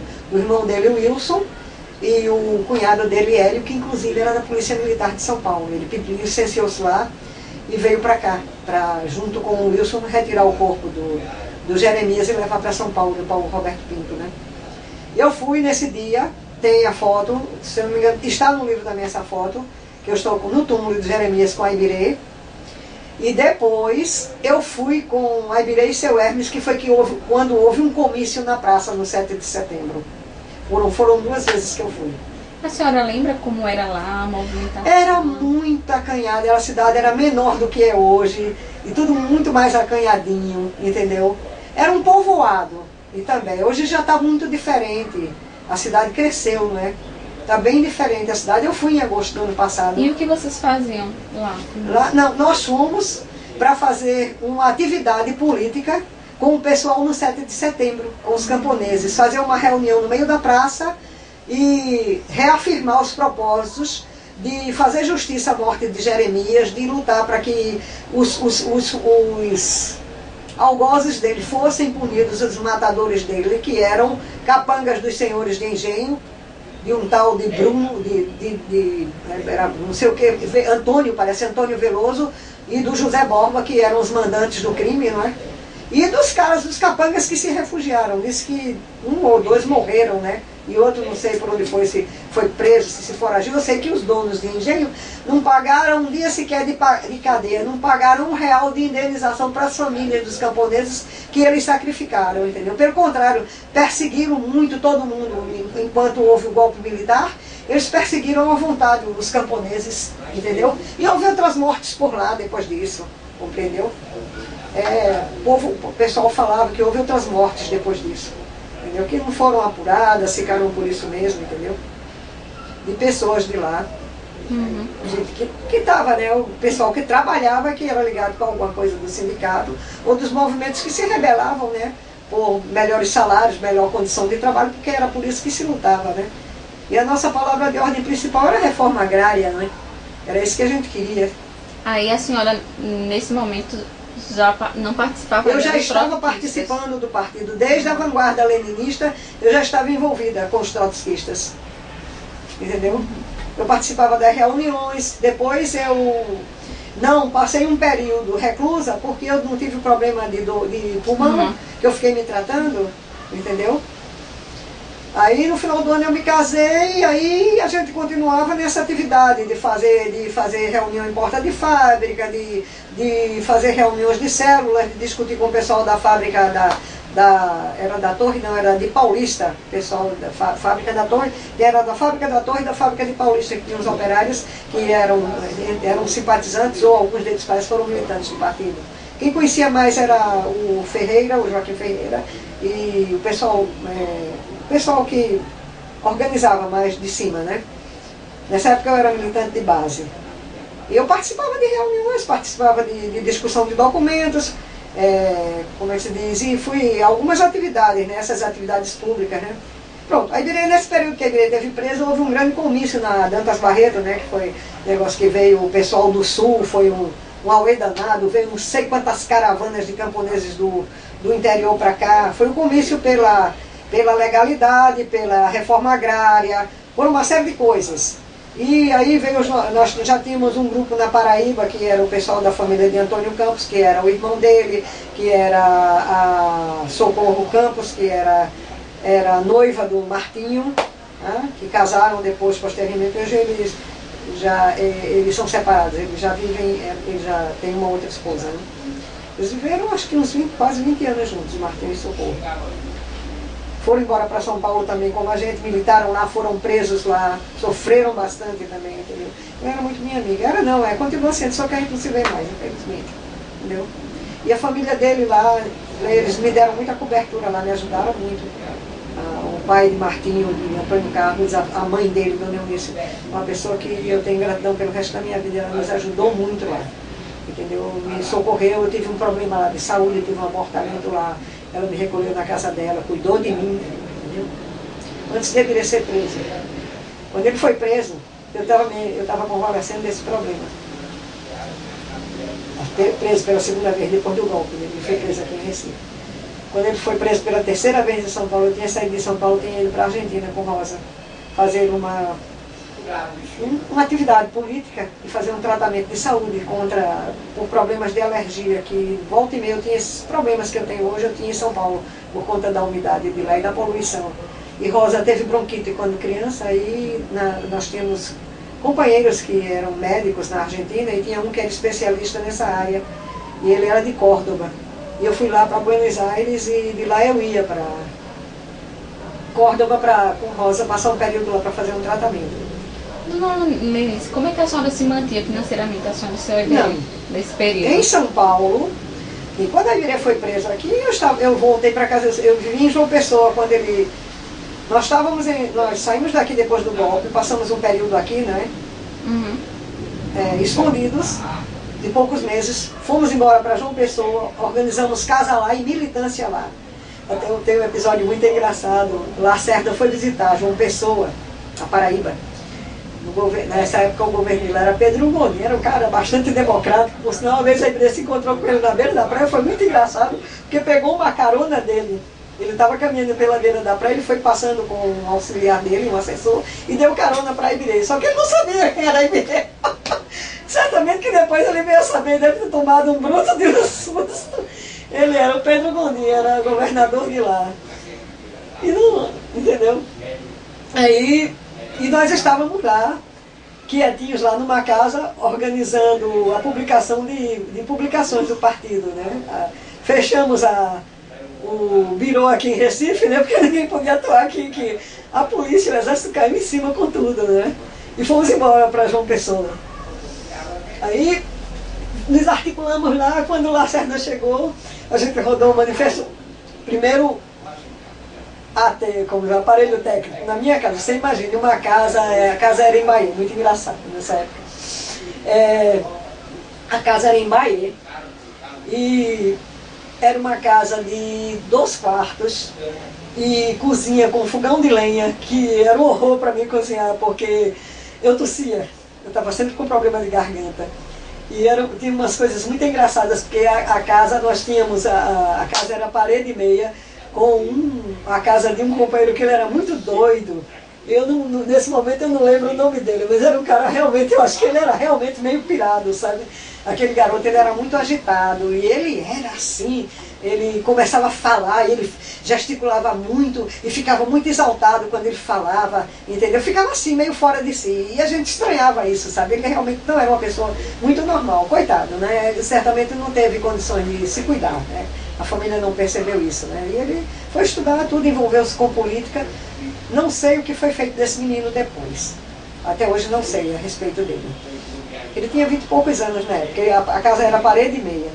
A família dele morava junto, ele morava com a família, e ele vinha para a nossa casa para discutir política, para reunir com a gente, na nossa casa. Nessa época fiquei eu, a Ibirê,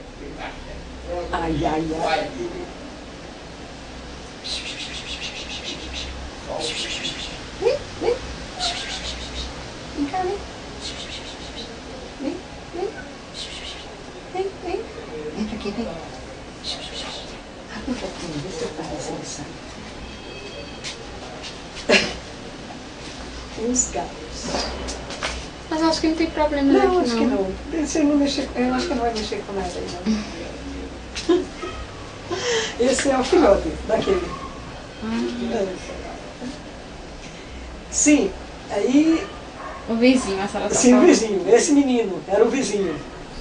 Aí ele conseguiu um trabalho na Sambra, na época era Sambra, que fazia aquela coisa processava o agave, né, que a gente conhece por outro nome, sisal. O sisal, que é o agave, né. O sisal parece que já é o agave processado. Aí ele conseguiu um emprego na Sambra, ele trabalhava à noite. fazia o turno da noite e vinha de manhã para casa, dormia um pedaço do dia, o outro pedaço ele ficava discutindo política, me ajudando às vezes nas coisas da casa quando era preciso e rodando as publicações, escrevendo o que ele escrevia, né? Escrevia para... Eu escrevia manifestos, escrevia e aí se reunia com ele ficou sendo, era ele, acho que na época ele, Gilvan, o outro amigo que morava lá, esse que era da casa vizinha, e o Cláudio, nessa época que passou, Cláudio Cavalcante passou acho que um mês ou dois com a gente lá. Ele ficou numa outra casa que a Iberê, eles alugaram logo quando a Iberê foi primeiro para lá, depois eu fui. Eles alugaram uma casa, a primeira casa era perto do quartel da PM, por trás da praça, da praça do Palácio do Governo. Você acredita, uma casinha pequena.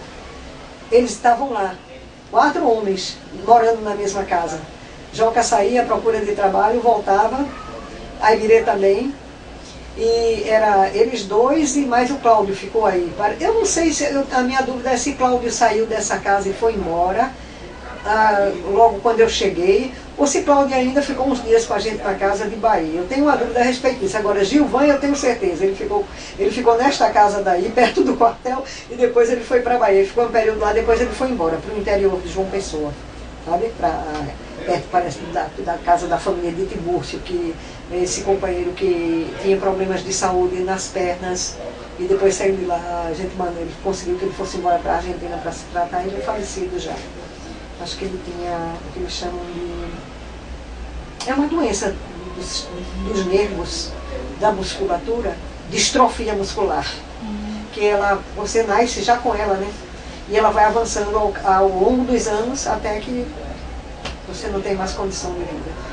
E vai embora. E eu acho que ele morreu antes de 50 anos de idade.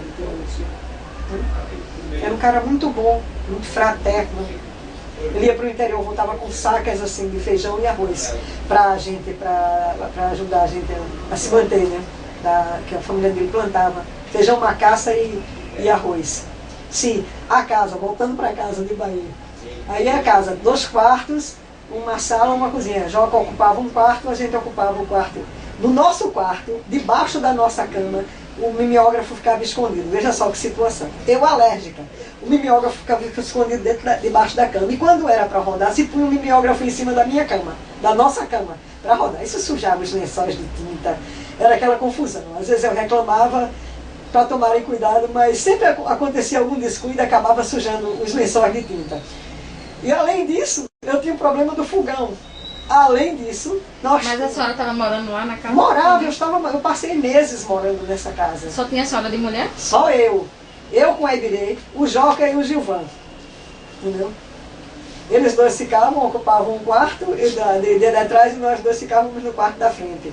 E tinha uma salinha, né? E a cozinha, né? Que não era muito grande, acho que não era metade disso aí que era. Com aquele fogão imenso de lenha que de noite fazia um friozinho lá. Era bom, né? Aquecia a casa mais de dia para cozinhar, era um horror.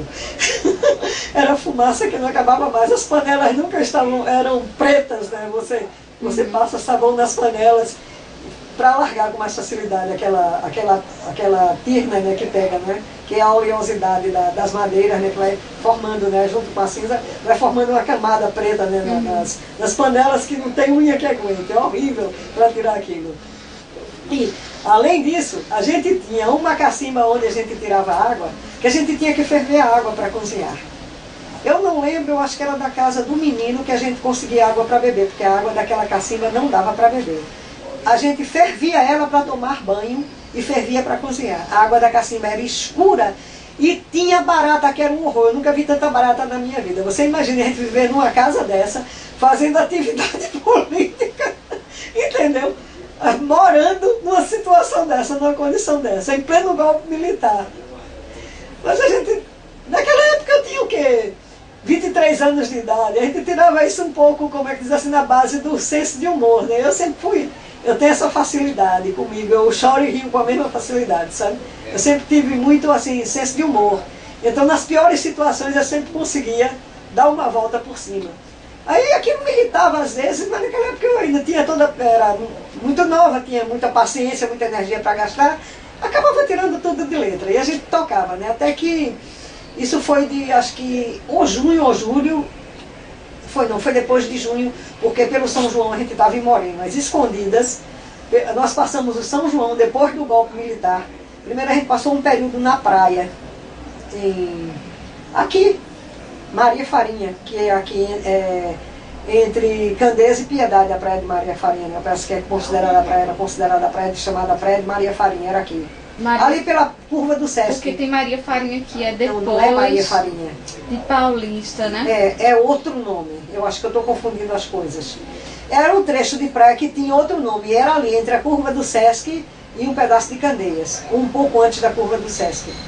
Havia uma casa de uma senhora, amiga de Dona Beatriz, Dona Elvira, que quando se deu o golpe, a gente fugiu para Caruaru. A gente não pode ficar em Caruaru porque essa tia minha que criou meu pai ficou com muito medo que a polícia chegasse, fosse nos procurar lá e criassem problemas para a família. Aí ela deu dinheiro para a gente voltar para Recife. Disse que sentia muito, mas que não podia nos manter ali. Meu tio, esse Sebastião, ele veio, como já tinha alguma pessoa sabendo, ele ficou cismado que pudesse dar problemas para as tias. Ele pegou dinheiro dele, ela pegou dinheiro dela, juntaram os dois dela. Isso aqui é para vocês se manterem por um tempo. Voltem, tentem procurar um local mais seguro. Aqui não é seguro para vocês. Aí disse, olha, aqui já foi, várias pessoas foram presas, fulano, cicrano e alguns conhecidos nossos. E não é seguro para vocês ficarem aqui, é muito perigoso. Vão embora. Saiam daqui e vão para outro, procurem um outro local para vocês ficarem. Aí nós voltamos, né? Nós voltamos para Recife e ficamos escondidos na casa de uma pessoa, amiga da gente, lá no Forte, em Casa Forte, Poço da Panela, a casa da família de Edmilson Feitosa. E meu amigo da igreja que faleceu em 98, muito amigo dele, um poeta, tinha uma sensibilidade incrível, fazia poesias lindas e gostava também de política, mas nunca se envolveu diretamente, sabe? Ele simpatizava tudo, mas nunca se envolveu diretamente, Edmilson. Ele nos escondeu na casa dele, o pai dele. Ele morava com o pai nessa época, eles nos esconderam na casa dele, lá no Poço da Panela. Nós passamos 15 dias dentro da casa dele, dentro de um quarto. E a gente, inclusive, só saía para ir ao banheiro. A gente não saía na casa da sala, a gente saía do quarto para o banheiro, com todo cuidado, para que ninguém que chegasse na casa nos visse. Essas casas antigas grandes. A gente ficou nesse quartinho, do quarto para o banheiro, do banheiro para o quarto. Era assim que a gente passou 15 dias, assim, como se estivesse dentro de uma solitária. Aí eles vinham, sentavam lá, conversavam com a gente, o pai de Edmilson, as irmãs dele, entendeu? Aí, depois de 15 dias, o pai dele foi lá, com muito cuidado, seu Hermes, que a gente tinha que sair de lá, porque tinha que sair mesmo, porque não dava para a gente ficar mais que isso, e a gente precisava tomar alguma direção fora dali. A gente queria sair daqui, né? Aí, e não tinha condição, né? Porque a coisa estava muito recente. Isso foi todo o mês de abril, né? O golpe se deu no dia 31 de março, no dia 1º de abril, as tropas já estavam aí na rua, todo aquele rolo danado, já tinham assassinado o primo de Cláudio Cavalcante lá na Praça da Independência, e junto com outro rapaz, Ivan Aguiar, o primo de Cláudio, que eu não lembro o nome dele, eu não sei se não é o Ivan não, parece que é o outro. Eu sei que já tinham morto esse pessoal e a gente já estava em Caruaru, já estava voltando de Caruaru, entendeu? Fomos para a casa do Edmilson. Aí daí com muito cuidado o senhor Hermes tirou a gente e nos levou, sabe para onde? Para uma casa, 3 casas depois da dele, no local onde nós morávamos, a gente foi se esconder lá. Nós passamos 20 dias na casa de uma família, a família de seu Quincas, que era muito amiga da casa da família de minha sogra, e era um sujeito de excelentes qualidades, um cara de muito caráter e muito corajoso, e ele estava revoltadíssimo com o que tinha acontecido, entendeu? Eu não sei se ele era simpatizante, não sei o que ele era. Eu sei que ele estava revoltadíssimo com o que tinha acontecido. E meu sogro chegou lá de madrugada praticamente com a gente. Ele abriu a porta, nos fez entrar. E a gente passou quase 20 dias dentro da casa dele. Até a gente poder sair de lá novamente, de noite, tarde da noite, em segurança, para um outro local. Foi quando a gente saiu de lá para vir para a praia aqui, para a casa de Dona Elvira. Onde nós ficamos todo o mês de maio e um pedaço do mês de junho. Ah, nesse meio tempo, eu tive outro problema. Aliás, não, isso aí já foi. Eu tive 2 abortos durante esse período de 1 ano. Eu tive um aqui antes do golpe, no dia 13 de março, quando houve o comício que como os famosos da Cinelândia, eu estava internada na Bandeira, filho, perdi meu primeiro filho aí. Eu ia fazer 3 meses de gestação quando eu perdi o meu primeiro filho. E o segundo aborto eu tive em João Pessoa. Que foi justamente quando ele veio aqui para Recife para uma reunião aqui em Prazeres, com o Birô Político, que estava se reorganizando, entendeu? Estava se organizando aqui. Tinha vindo nosso amigo de São Paulo, Túlio Vigevani. Nós fomos para João Pessoa e ficamos lá. E Martinho veio aqui para Recife e estava trabalhando no grande hotel, no Hotel Boa Viagem. E morava numa casa aqui em Prazeres, em Porta Larga. E essa casa era ao mesmo tempo moradia de Martinho e aparelho de reunião do partido. Entendeu? Era algo parecido com o que a gente fazia em João Pessoa. Aí nesta casa ficava Gustavo, me parece, Pedro Makovski, o uruguaio que veio organizar a célula do Partido Trotskista aqui no Nordeste, ficava Gustavo e Martinho. E quando havia reuniões, aí vinha Tatiana, que era noiva de Gustavo, que era irmã de Carlos Montarroio, vinha Aibirê e veio o Túlio, que veio do Sul, para dizer como é que dá... Tatiana, que é a Silva. Silvia. Silvia Montarroios, que era conhecida como Tatiana, que era irmã do Carlos Montarroios. Era não, os dois são vivos. Túlio veio do Sul, Túlio Vigevani, para dizer como é que estava a situação do partido no Sul e saber como nós estávamos aqui, trocar experiências e dizer qual era as diretivas do partido para aquela etapa que a gente estava atravessando, né, que era o primeiro ano do golpe. Estão todos reunidos na casa, às 11 e pouca da noite, quando a polícia baixou. Túlio conseguiu fugir, a Ibirê saiu atrás dele, mas lembrou que Martinho tinha ficado na casa, voltou para buscar Martinho e acabou preso. Aí foi preso Tatiana, Gustavo na casa e Martinho, que a gente chamava de Ramiro, e a Ibirê depois, porque veio buscar Martinho e acabou caindo também. Nesse meio tempo, enquanto saía da casa para fugir atrás de Túlio e correr junto com Túlio para dar fuga a Túlio, porque Túlio não podia ser preso aqui, que Túlio era de São Paulo, aí a coisa ia ficar mais feia ainda. Dar fuga a Túlio e ele mesmo fugir, né, que não podia ser preso. Ele pulou 2 cercas de arame farpado, levou um tiro do investigador, rasgou a roupa daqui até embaixo e chegou todo arranhando as costas, os braços de arame farpado, que eram terrenos, lotes de terreno cercados de arame farpado. Ele saiu correndo e pulando, voando por dentro da cerca. A senhora não estava lá? Eu não estava. Eu estive na véspera na casa para levar roupa para ele e dinheiro que a mãe dele tinha mandado. Eu tinha vindo de João Pessoa, estava na casa de meus pais.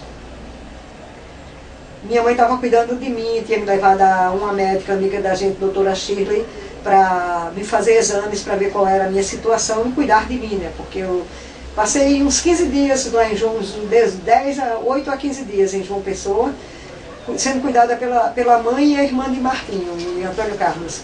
Aí depois eu viajei, quando eu melhorei, eu viajei para cá e aqui fui para essa médica, a doutora Shirley, que era filha de uma madrinha minha, Júlia.